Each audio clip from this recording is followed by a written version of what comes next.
Asal-usul Pulau Nusa, Kalimantan Tengah. Pada zaman dahulu kala, di sebuah desa pada tepian Sungai Kahayan, tinggallah seorang bernama Nusa. Nusa hidup dengan istri dan seorang adik iparnya. Untuk memenuhi kebutuhan sehari-hari, Nusa dan adik iparnya bercocok tanam di sebuah ladang kecil dekat rumah panggung mereka. Ladang yang subur dan ketekunan mereka dalam bercocok tanam menghasilkan panen yang melimpah. Sayangnya, suatu hari desa tempat tinggal Nusa dilanda kekeringan. Untuk memenuhi kebutuhan selama kekeringan, Nusa dan adik iparnya pergi berburu di Sungai Ruhan, sebuah sungai kecil di dekat Sungai Kahayan. Mereka terus mendayung di Sungai Ruhan sampai akhirnya sebuah pohon yang tumbang menghalau perahu mereka. Nusa dan adik iparnya mencoba membelah kayu tersebut. Namun, hari semakin sore. Dan kita belum mendapatkan hasil buruan. Lanjutkan memotong batang pohon ini. Aku akan masuk ke hutan. Nusa kemudian masuk ke dalam hutan untuk mencari binatang buruan. Tiba-tiba, Nusa melihat sebuah telur yang berwarna putih besar. Sesampainya di rumah, telur ini terlalu besar, Kakanda. Apakah Kakanda tidak khawatir? Bahkan Kakanda sendiri tidak mengetahui itu telur apa. Telur ini sangat besar. Tidak usah khawatir. Telur ini cukup untuk makan kita bertiga. Lebih baik kita tidak memakan telur ini, Kakanda. Tidak makan hari ini tidak apa-apa, asalkan kita tidak memakan sesuatu yang tidak jelas asal-usulnya. Jika kalian tidak mau memakan telur ini, biar aku saja yang memakannya. Aku tidak peduli ini telur apa. Dengan wajah yang kesal kepada istrinya, akhirnya Nusa sendiri yang merebus telur tersebut. Setelah telur tersebut matang, Nusa memakannya sampai habis.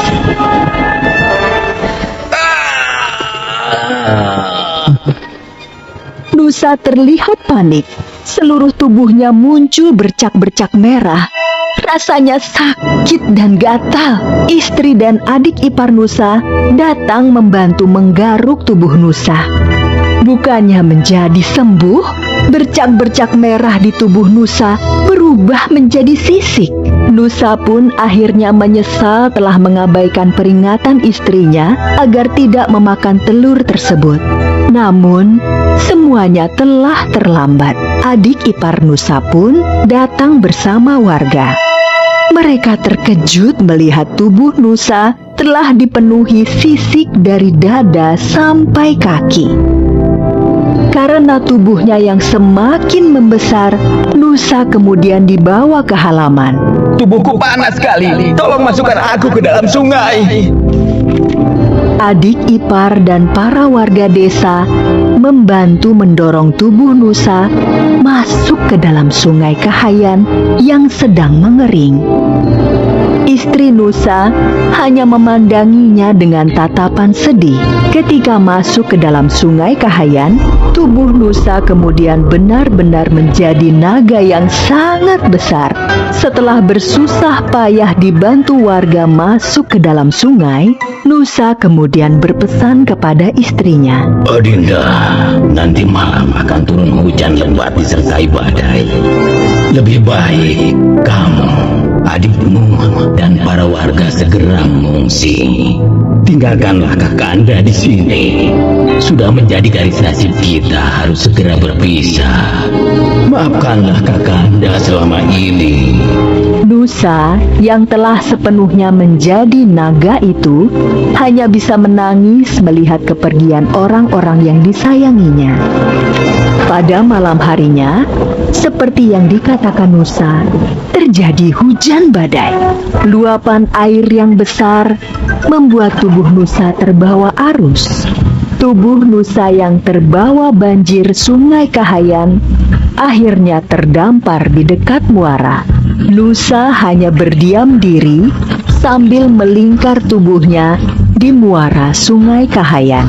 Di muara sungai tersebut banyak terdapat ikan sehingga Nusa tidak kesulitan mencari makanan. Kehadiran Nusa di muara tersebut membuat ikan-ikan menjadi cemas akan keselamatan mereka.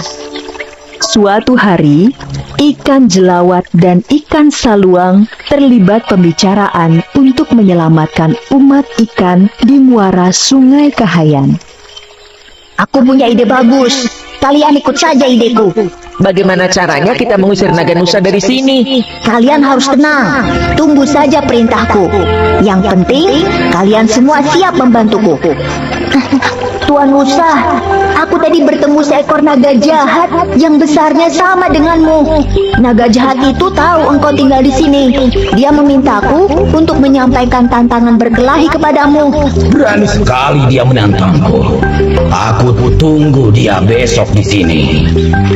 Keesokan harinya, naga Nusa sudah mempersiapkan diri untuk menghadapi naga yang menantangnya. Sambil melakukan pemanasan, Nusa merasa aneh, tidak ada seekor ikan pun yang terlihat. Namun, Nusa berpikir ikan-ikan ketakutan akan adanya perkelahian besar 2 ekor naga. Nusa menunggu musuhnya hingga matahari condong ke barat.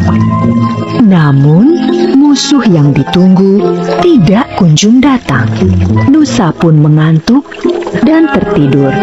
Ternyata, sedari tadi, ikan saluang mengintip Nusa dari jauh dan mendekatinya ketika Nusa tertidur.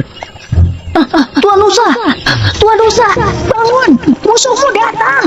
Nusa terkejut dan menggeliat menoleh ke sana kemari mencari musuhnya. Nusa melihat ekor yang sedang berputar dan tanpa pikir panjang langsung menggigitnya. Ketika menggigit ekor tersebut, Nusa merasa ada yang aneh. Nusa memandang ekor yang sedang digigitnya dengan seksama. Ternyata Nusa menggigit ekornya sendiri. Nusa berteriak kesakitan karena ekornya putus. Dan yang lebih menyakitkan bahwa dia sendiri yang menggigit ekornya. Melihat ekor Nusa yang telah putus, maka ikan saluang segera mengomando ikan-ikan lainnya yang jumlahnya ribuan untuk menyerang ekor Nusa yang terluka. Wahai umat ikan di Muara Kahayan yang selama ini dijajah naga Nusa, saatnya untuk membebaskan diri kalian dari penjajahan ini. Segera serang dan gigit ekor naga Nusa yang terluka. Dengan serentak, ribuan ikan dari berbagai jenis menyerang ekor naga yang terluka. Naga Nusa lari ke sana kemari menyelamatkan ekornya. Naga akhirnya kelelahan dan tidak sanggup lagi untuk lari. Jumlah ikan yang mengerubuti ekornya semakin banyak. Nusa hanya bisa berdiri sambil kelelahan. Nafasnya tersengal-sengal dan dia pun menangis. Nusa akhirnya tidak mampu bertahan. Tubuhnya ambruk dan tidak bergerak lagi.